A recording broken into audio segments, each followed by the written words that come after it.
All right, guys, so this, we are going to now look at the canon of proportion from the front. Again, this looks kind of like an alien human because you're just using these comparative relationships to when you're doing a real drawing and trying to achieve a likeness, to notice those spatial differences.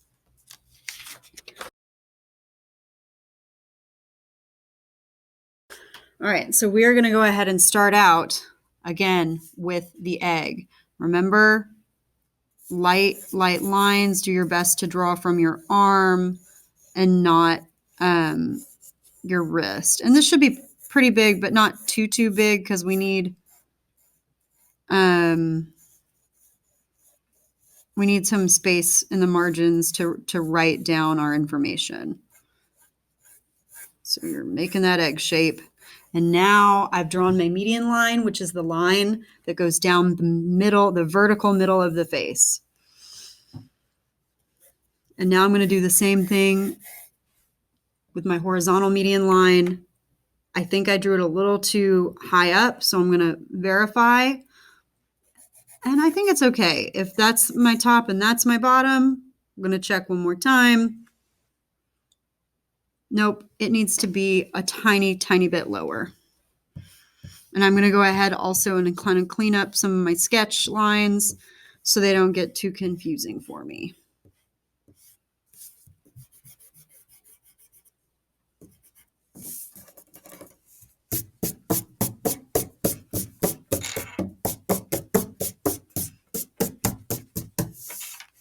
All right, so I cleaned that up, and now I'm going to try and make my line a little bit lower.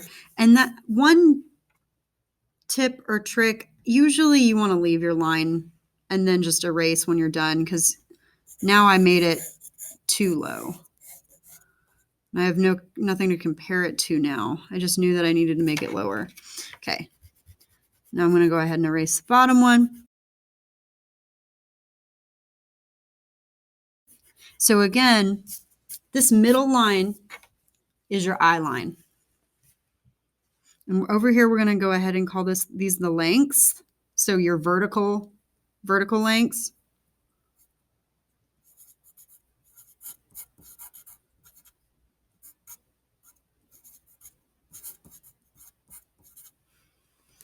And that's not very pretty. I'm going to make that pretty.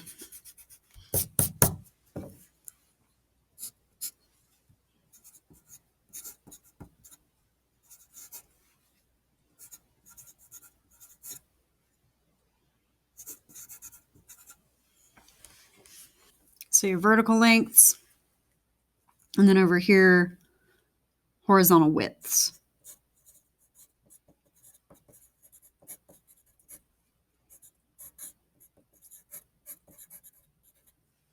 So your eye line, this is the eye line.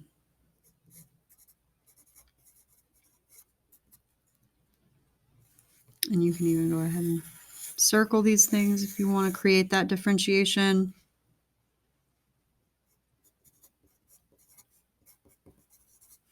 Now this is probably the hardest part, is your eyes, or your face, pardon me, your face is 5 eye lengths wide. So I'm going to go ahead and just take a guess, and I'm going to put in my oval here. I'm going to tell you right now, I think it's a little bit, it's too far over this way. So I'm going to go ahead and fix that before I even hop on to this other situation. And I'm going to draw a line at each side, and I'm going to measure with my pencil from the tip of the pencil to where my thumbnail is. And then that's one. And this is the thing. So that in between your eyes, so when you're looking at yourself in the mirror, this is 1 eye length. In between your 2 eyes is 1 eye length wide. So that's where I've messed this part up. So I'm going to guess that that's maybe, there we go. Wait. And sometimes it'll be, you just make the head a little bit wider. This is all about art, and naturalistic drawing is all about relationships between things. What is the relationship? Right now, this looks like I've got two eyes stuck together. So hopefully this is the right sort of distance. And I'll even do this where I hold it. And then this side of my head is also going to have to get a tiny bit wider.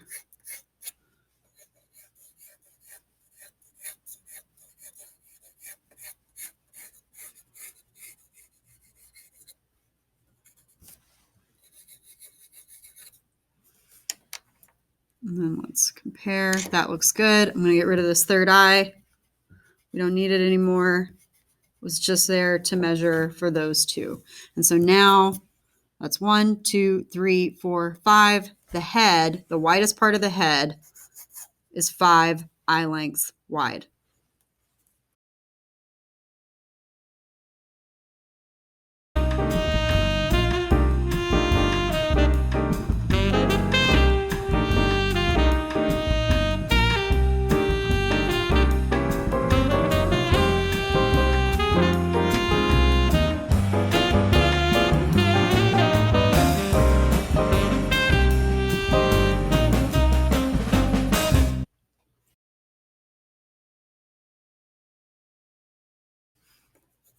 All right, so now the nose is about halfway between your eye line and the chin. So I've made my mark, my notation. I'm going to check that. Nope, it's too high up. I'm going to make it a little bit lower. Again, on some of you, this or certain people you're drawing, that might not be the case, but you now know to ask yourself, how low does the nose go on this specific person? So it's kind of like a checklist. And all right, eyes.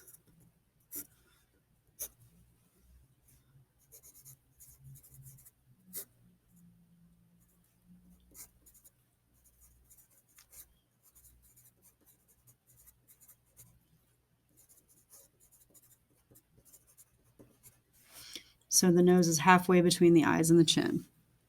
So what about the width? Your nose, and again, when you go to the mirror and look at yourself, take, like, maybe you can just be very careful, but you can use a pencil and you can see on yourself, is your nose fit, does it fit within each tear duct of your eye? But it's usually that's the case. That's the general proportion. If it doesn't, and you're drawing a self-portrait and it doesn't, the width of your nose does not match up with the pupil, maybe let's say it's wider, you draw it wider. If it's more narrow, you draw it more narrow.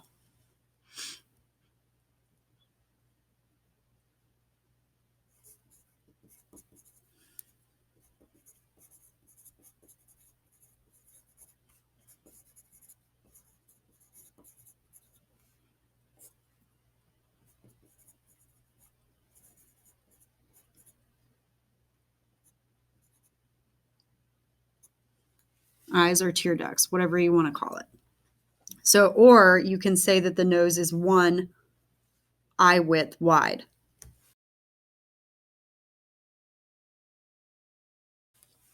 It's up to you. And now the mouth is just above halfway between the nose and the chin. So let's go ahead and measure, because I think this is about halfway.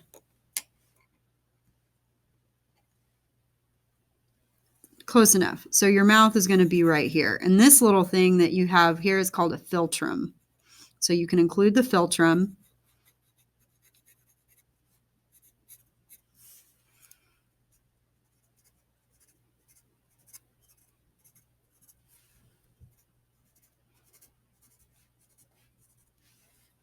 All right. And with our mouth being halfway or just above halfway between the nose and the chin, the width is actually in between the middle of the eyes. So on myself, though, for example, that is incorrect. I have a very tiny mouth, and my mouth is usually about right here. It doesn't go all the way to the middle of where my pupil would be. But if you look at, let's say a model or somebody, that would be a different, their mouth would probably be a little bit larger. And then on some people still would be even wider. But you now know to ask yourself, where is the width of the mouth?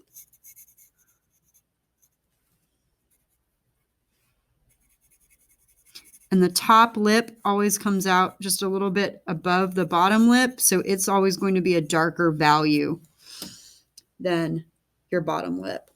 The other, another fun thing about mouths, if you want to make the person look like they're smiling, put a triangle at each edge. And that gives the indication that the cheek is being pushed up because of your smile muscles. So I'm going to go ahead and write mouth over here in our lengths section just above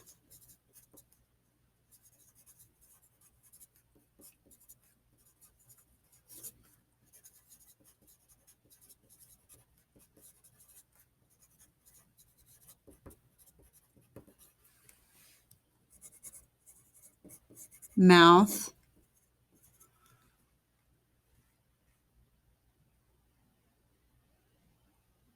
The mouth width is fits between the middle of the eyes.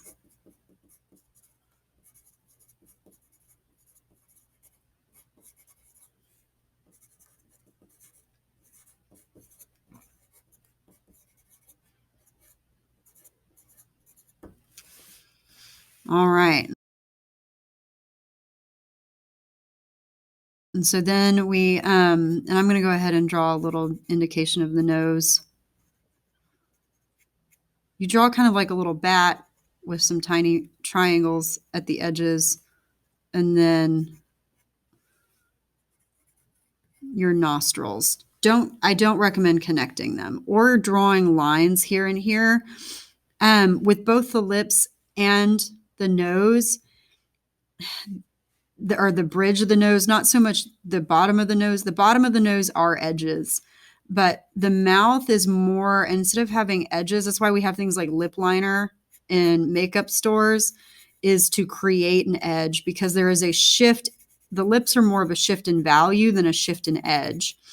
And so when we're converting the three-dimensional space that is our world into a two-dimensional illusion, we show those shifts in value or form through value. Edges become lines. So this you describe more through value than you do through line. But again, that depends on what kind of style you're approaching or using to create your work. That's usually going to be more of a shift in value than line.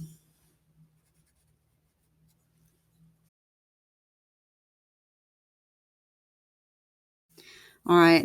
Probably the hardest thing to draw for most human beings, in my opinion, when you're drawing portraits, is a jawline.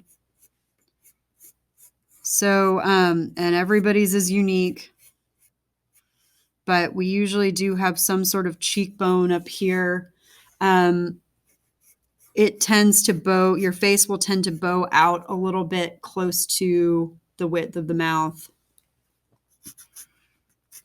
But I'll leave a cheekbone. But getting these angles correct is challenging, but worth attempting. It's worth it to get it symmetrical. Nobody's face is totally perfectly symmetrical, but it's something you can try. You can draw in those sight lines, because you're going to just erase them later before you add in your value. So that's when that angle needs to go in. I think this is up too high when I look at this. When I compare here to here, this is up too high. So I need to try and bring those angles down. And those are the questions you're asking yourself as you're drawing. Is this too low? Is this too high? When you see something that doesn't really fit, you have to kind of critically assess what needs to change. Do I bring it down? Does it need to go up higher? Measure, measure, measure. And sometimes you're just going to have to move on. You might not be able to find or figure out what the issue is.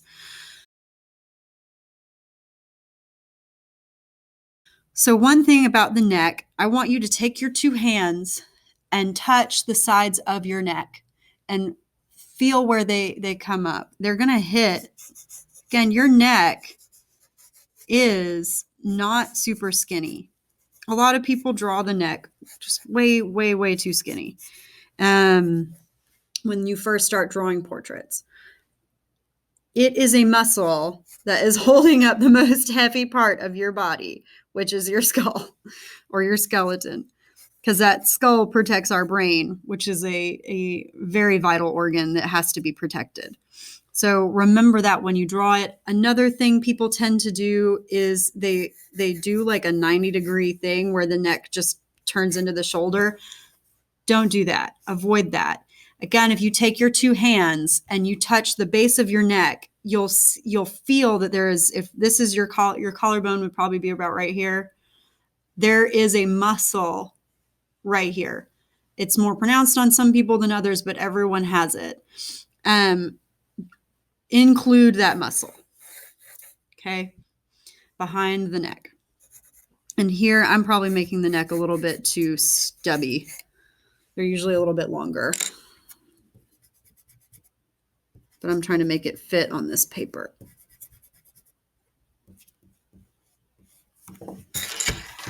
Oops.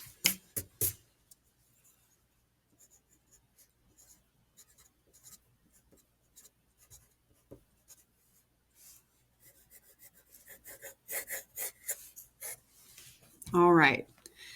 So now, wait, I'm going to write the neck is wide.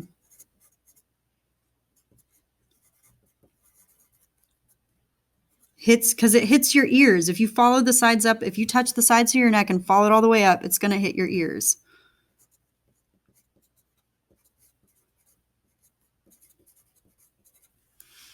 All right.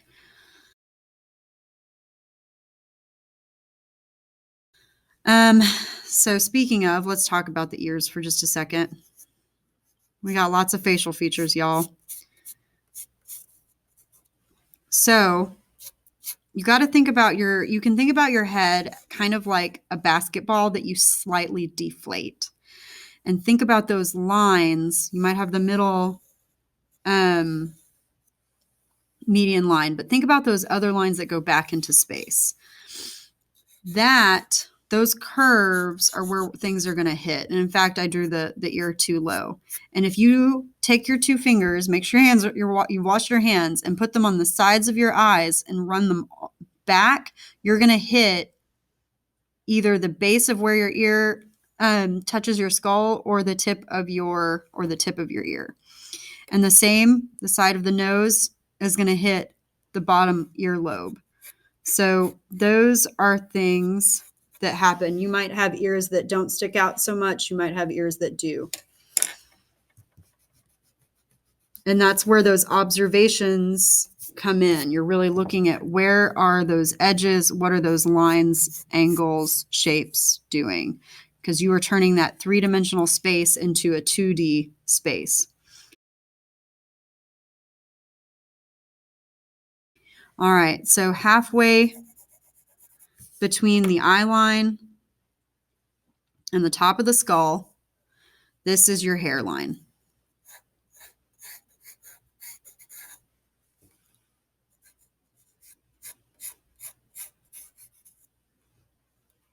Right, or if you're a dude, maybe you're a dude with a side part.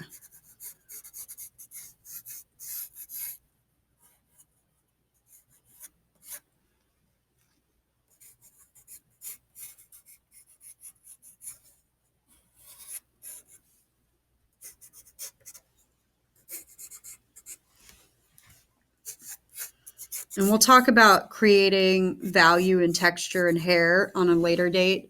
Right now, we're really just thinking about our, I'm going to make this more of a dude. I'm going to give him a little bit more of like a cleft in his chin. less cheekbones, more jaw. So another way in which dudes typically look a little bit different than females is their eyebrows are thicker. So with the eyebrow, I tend to do an angle up from the side of the eye to the other side. And I'm going to make kind of some. And again, you want those angles to agree to the best of their ability. This one I did too low. You can see this one's higher up.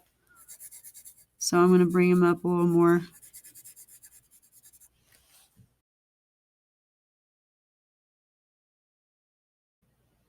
And one fun thing about eyes is that a lot of people, one mistake a lot of people make is that they draw the pupil like that. That person looks insane. Don't do that. Our eyeball is about the size of a golf ball sitting inside of our eye socket. And the lid covers most of it. Actually, no, I'm going to leave this one so you guys can see the crazy person, crazy eyes over here. Because that person looks alert and terrified because we can see their entire pupil and their entire iris. Your lid covers most of the eyeball. This looks like a calm, normal eye. This is crazy eye. Calm, normal eye, crazy eye. This person's terrified. They're highly alert. They're paying attention. This is normal. So when you're next time you're talking to somebody or looking at yourself in the mirror, notice that about yourself. How much your eyelid covers most of your pupil and iris. You always want to leave a little glint of light in there because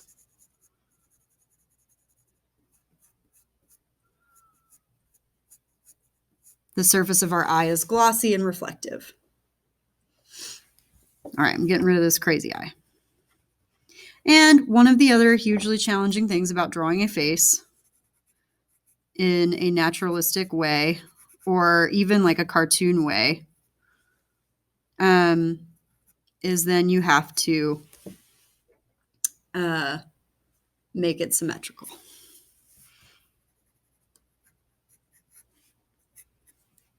And leave a eyelid. That crease is always an eyelid.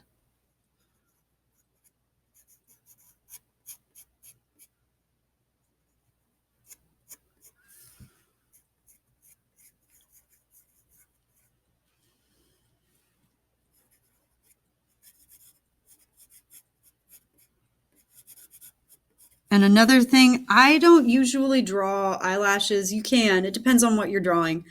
But when you're trying to do a more naturalistic portrait, and again, this is not that because this is an alien person because I'm not looking at a real reference. Make the top lid a little bit thicker, and that will give you the illusion of having eyelashes. And yes, dudes, y'all have eyelashes too.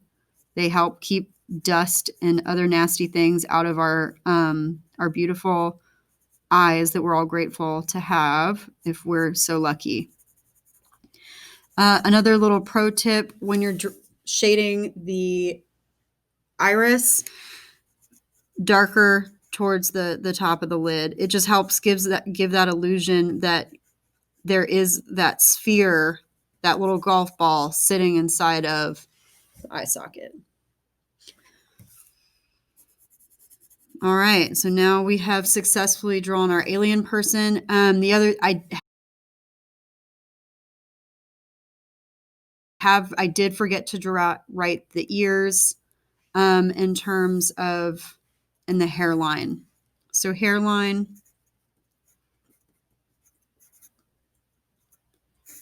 halfway between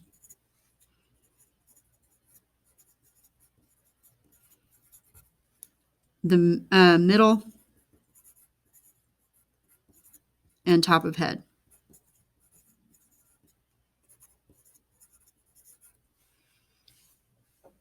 And you don't really have a width.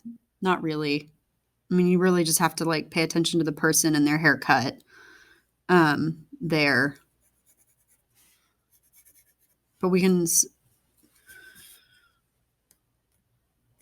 to say ears. And they just say that they line up with the eyes.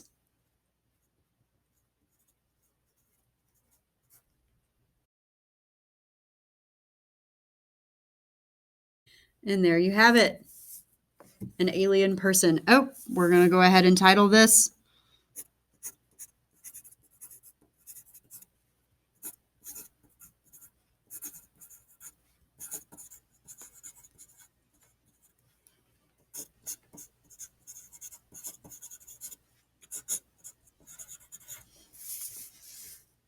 Facial Proportions Frontal View.